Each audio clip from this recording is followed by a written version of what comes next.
Il y a beaucoup d'idées fausses sur l'identité du Saint-Esprit. Certains le voient comme une force mystique, d'autres le comprennent comme la force impersonnelle que Dieu met à la disposition des disciples du Christ. Que dit la Bible au sujet du Saint-Esprit?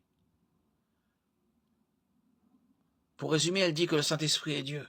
Elle nous apprend aussi qu'il est une personne, un être avec un esprit, des émotions et une volonté.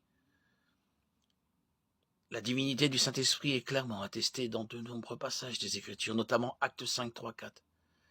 Dans ces versets, Pierre demande des comptes à Ananias, lui demandant pourquoi il a menti au Saint-Esprit. Il lui dit que ce n'est pas à des hommes qu'il a menti, mais à Dieu. Cela montre clairement que mentir au Saint-Esprit, c'est mentir à Dieu.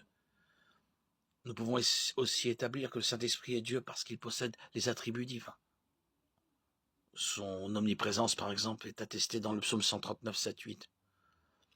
Où pourrais-je aller loin de ton esprit? Où pourrais-je fuir loin de ta face? Si je monte au ciel, tu es là. Si je me couche au séjour des morts, te voilà. Aussi, dans 1 Corinthiens 2, 10, nous voyons l'omniscience du Saint-Esprit. Or, c'est à nous que Dieu l'a révélé, par son esprit, car l'esprit examine tout, même les profondeurs de Dieu.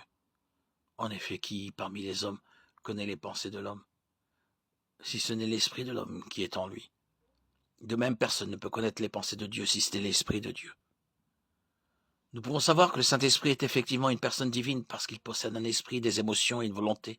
Il pense et sait. 1 Corinthiens 2, 10. Il peut être attristé.